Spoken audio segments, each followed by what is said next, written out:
আসসালামু আলাইকুম রহমতুল্লাহ। সপ্তম শ্রেণীর প্রিয় শিক্ষার্থীরা কেমন আছো? সবাই আশা করি অনেক ভালো আছো।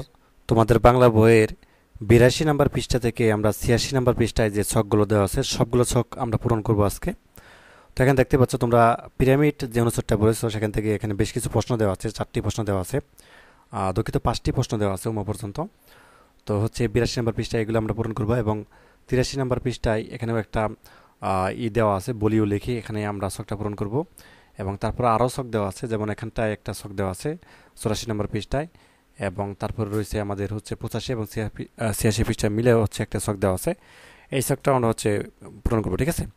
তো চলো আমরা হচ্ছে প্রথমে 82 নম্বর পৃষ্ঠায় যে 5টি প্রশ্ন করা আছে যে আসলে পিরামিড যে অনুচ্ছেদটা বা হচ্ছে যেটা পড়েছো তোমরা, তো এখানে ক নম্বরে যেটি বলা আছে যে লেখক এখানে কিসের বিবরণ দিয়েছেন, তাই না? এটা হচ্ছে আমরা ছোট করে লিখতে পারি যে লেখক কিসের বিবরণ দিয়েছেন, যে লেখক এখানে 3টি পিরামিডের বিবরণ দিয়েছেন, ঠিক আছে? এই পিরামিডগুলো কি পৃথিবীর সবচেয়ে পুরনো কীর্তিস্তম্ভ, যা যুগ যুগ ধরে মানুষ এদের সামনে কি দাঁড়িয়ে বিস্তার জল্পনা কল্পনা করেছে। তো যাই হোক, এই কথাটুকু জাস্ট এই ক নাম্বার উত্তরটি এখানে লিখে দিবে। তো তারপর দেখো খ নাম্বার উত্তরটি লিখবে যে পিরামিডগুলো কারা তৈরি করেছিলেন এবং কখন তৈরি করেছিলেন, তাই না? তো এখানে কি লিখবা খ নাম্বারে লিখবা হচ্ছে যে মিশরের ফারোয়ারা পিরামিডগুলো তৈরি করেছিলেন, প্রায় 6,500 বছর আগে পিরামিডগুলো তৈরি করেছিলেন, ঠিক আছে?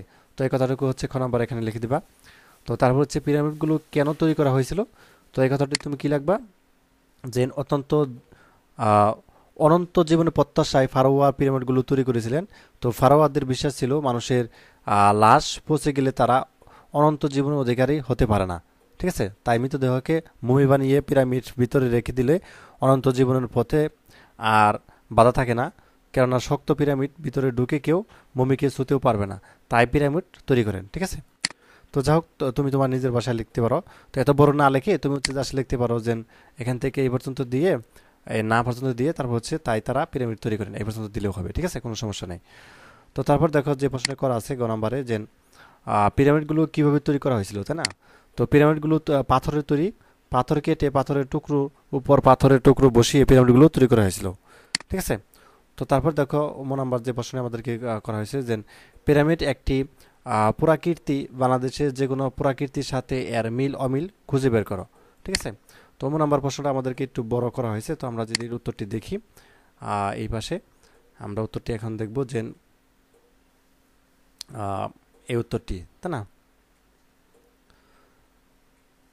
এখানে কি বলা আছে আমরা দেখি যে মিল এবং অমিল খুঁজে বের করতে বলা হয়েছে। তো আমরা মিল এবং অমিল যে দেখি যে উত্তর পিরামিডের সাথে সোমনাথ বিহারের মিল অমিল। তো বাংলাদেশের বিখ্যাত একটি পুরাকীর্তি হচ্ছে পাহাড়পুরের সোমপুর বিহার। তো পিরামিডের মতো এটিও কিন্তু প্রাচীন স্থাপনা, তবে পিরামিডের প্রাচীনত্বের চেয়ে এর প্রাচীনত্ব কম। তো পিরামিড যেমন ফারুয়া বা যারা ঠিক আছে তৈরি করেছেন, তো সোমপুর বিহারও কিন্তু পাল রাজাদের কীর্তি। তো পিরামিডে মৃতদেহের মৃত রাজাদের দেহ মমির করে রাখা হতো, আর বিহারের বৌদ্ধ ভিক্ষুকরা বসবাস করতেন এবং স্বাস্থ্য চর্চা করতেন। পিরামিড, ঠিক আছে? আহ, আর এত বেশি লেখা দরকার নেই, তুমি হচ্ছে এই পর্যন্ত দিলেই হবে, ঠিক আছে?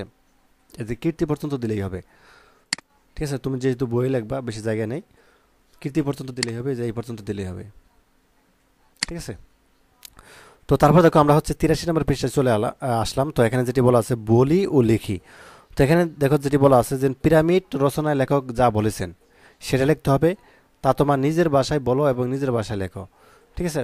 তো এখানে আমাদের নিজের ভাষায় লিখতে হবে লেখক আসলে কি বলেছেন। তো চলো আনসারটা দেখি যে পিরামিড রচনা লেখক যা বলেছেন তা তোমার নিজের ভাষায় বলো এবং নিজের ভাষায় লেখো। যে পিরামিড রচনায় লেখক যা বলেছেন তা আমার নিজের ভাষায় নিচে উপস্থাপন করা হলো। বিশ্বের প্রাচীনতম সততাগুলোর মধ্যে একটি হচ্ছে মিশর। প্রাগৈতিক হাইসিক যুগ থেকে মিশরের নীল নদকে ঘিরে গড়ে উঠেছিল এই সভ্যতা, ঠিক আছে? এই সভ্যতা গড়ে উঠেছিল এবং এ সভ্যতা মিশরের আবহাওয়া শুষ্ক বলে ও সভ্যতাকে অনেক নিদর্শন কালের কবলে হারিয়ে যায়নি। তো মধ্য প্রাচ্যের এই দেশটি বিশেষ করে কায়রো শহরের পরিচয় তুলে ধরা হয়েছে গঠিত রচনায়। তো রচনাটি সৈয়দ মোস্তফা আলী জলের ঢাঙায় গ্রন্থ থেকে সংক্ষেপণ ও পরিমার্জন করে সংকলন করা হয়েছে, ঠিক আছে? তো এর রচনা এসেছে চারদিকে মরুভূমি ঘেরা ঐতিহাসিক অর্থাৎ কায়রো শহর, কায়রো অদূরে গিজে অবস্থিত পিরামিড ও মিশরের ভবন, বিখ্যাত মসজিদ প্রসঙ্গ এসবের আকর্ষণে সারা বিশ্বের পর্যটককে ছুটে যাওয়া কায়রো অভিমুখে, ঠিক আছে? তো কায়রো শহরে আলোয় ভরে যায় রাতের বেলায়। রেস্তোরাঁগুলো দেখে বেশি আসা নানা রকম খাবার দাবারের সুগন্ধ বাড়িয়ে দেয় অর্থাৎ পথচারীদের ক্ষুধা। উত্তরে এই গিজে শহরে রয়েছে প্রাচীন মিশরের সততার আকর্ষণ ও পৃথিবীর সপ্তাহের 3টি পিরামিড। এ পর্যন্ত দিলে হবে, আর বেশি লেখার দরকার নেই। ঠিক আছে, তো এটা হচ্ছে তোমরা হচ্ছে এই 83 পৃষ্ঠায় লিখবা। তো তারপর দেখো আমাদেরকে যে ছকটা দেওয়া আছে, তো এই পাশে কিছু প্রশ্ন করা দেওয়া আছে, যেমন লেখা নিয়ে মতামত। ঠিক আছে, অর্থাৎ পিরামিড রচনায়, এটা হচ্ছে তোমাদের 84 পৃষ্ঠা। পিরামিড রচনাটি যেসব বক্তব্য নিয়ে তোমার মতামত রয়েছে, যা মনে প্রশ্ন জেগেছে তা নিচের ছকে লেখো এবং বোঝা সুবিধার জন্য দুটি করে দেওয়া হলো। যেমন একটি দুটি করে দেওয়া আছে, তাই না? এখানে কি বলা আছে, যেমন এই 3টি পিরামিড পৃথিবীর সবচেয়ে পুরানো কীর্তিস্তম্ভ। আমার মতামত জিজ্ঞাসা, এই তথ্যটি সঠিক কিনা যাচাই করতে হবে। তো এরকমভাবে এখানেও একটি প্রশ্ন দেওয়া আছে। তো আমরা হচ্ছে 3 এবং হচ্ছে 4 এখানে আমরা লিখব। তো চলো আনসারটা দেখা যাক। তো আমরা হচ্ছে আনসারটা দেখব এখন, যে আনসারটা যদি আমরা দেখি 3 এবং 4-এর, আমাদের 1 2 তো বইয়ের মধ্যে দেওয়া আছে, আমাদের হচ্ছে 3 এবং 4 দেখাতে হবে। তো এটি হচ্ছে আমাদের 3। আমরা যদি 3 নাম্বারটা দেখি, এটি হচ্ছে আমাদের 3 এবং 4, তাই না? এই দুটি আমাদেরকে করতে হবে। তো আমরা হচ্ছে 3 নাম্বারটাই এটি, যেমন পিরামিড রচনায় যা আছে, তাই না?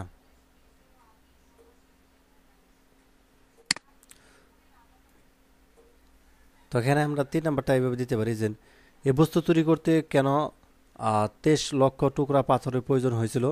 টুকরা বলতে একটু কমিয়ে বলা হলো, কারণ এর 4-5 টুকরা একত্র করলে এখনও ছোটোখাটো ইঞ্জিনের সাইজ ও ওজন কি হতো। বাকি অংশ আমাদের ওই পাশে রয়েছে। ঠিক আছে, এই যে এই পাশে রয়েছে। হয় কিংবা বলতে পারো যে 6 ফুট উঁচু এবং 3 ফুট চওড়া করে এই পাথর নিয়ে একটা দেওয়াল বানালে সে দেওয়াল অর্থাৎ লম্বায় 650 মাইল হবে, অর্থাৎ সে দেওয়াল কলকাতা থেকে দার্জিলিং গিয়ে আবার ফিরে আসতে পারে।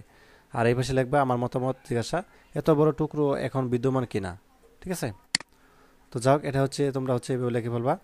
এবং 4 নাম্বার যেটি বলা আছে যে অন্য খরচের কথা বাদ দাও, এই 1 লক্ষ লোকের থাকা খাওয়া ব্যবস্থা করার জন্য যে বিরাট প্রতিষ্ঠানের প্রয়োজন সেটা গড়ে তোলা এবং তাকে 20 বছর ধরে চালু রাখা তারাই করতে পারে যারা সভ্যতার খুব একটা উচ্চ স্তরের উঠে গিয়েছে।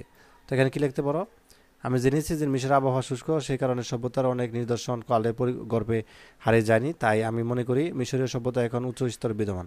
তবে আমার জিজ্ঞাসা যে প্রাচীন সম্রাটের ফরোয়াদের মৃতদেহ মমি হিসাবে কেন সংরক্ষণ করে রাখে। ঠিক আছে, তো যা হোক, এটা হচ্ছে 84 নম্বর পৃষ্ঠা, শখটা পূরণ করবা। তারপরে হচ্ছে আমাদের 85 নম্বর পৃষ্ঠা, এখানে যেটি বলা আছে বিবরণ লিখতে বলা হয়েছে। ঠিক আছে, কীরকম 100 থেকে 150 শব্দের মধ্যে একটা বিবরণ লিখতে বলা হয়েছে, যে মানুষের তৈরি পুরানো কোনো স্তম্ভ নিদর্শনকে পুরাকীর্তি বলে। তো বাংলাদেশে অনেক পুরাকীর্তি আছে যেগুলো কোনোটি 1000 বছরের বেশি পুরানো, যেমন বগুড়ার মহেস্ত্রনগর, ঠিক আছে, নওগাঁর সোমপুর বিহার বা বাগেরহাটের 60 গম্বুজ মসজিদ, দিনাজপুরের কান্দিজির অর্থাৎ কান্তজির মন্দির, ঢাকা আহসান মঞ্জিল। ঠিক আছে, এরকম অনেকগুলো আছে আছে পুরাকীর্তি আছে। তো এগুলো সম্পর্কে আমাদেরকে 100 থেকে 150 শব্দের মধ্যে একটি বিবরণ লিখতে বলা হয়েছে, মানে রচনা সিস্টেম আর কি। তো এটা হচ্ছে আমাদের 85-86 পৃষ্ঠা মিলে লিখতে হবে। তো চলো আমরা হচ্ছে একটা আনসারটা দেখি।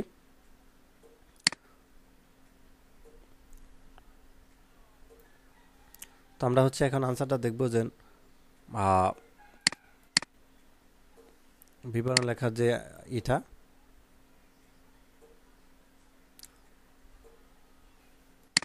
তো আমরা এটা নিয়ে লিখতে পারি, যেখানে একটা নিয়ে লিখলেই হবে। তো এখানে আমরা হচ্ছে আচ্ছা ওয়ারি বটেশ্বর এটা নিয়ে লিখলাম। ঠিক আছে, ওয়ারি বটেশ্বর হচ্ছে এখানে লিখবা, শিরোনামে দেবা ওয়ারি বটেশ্বর।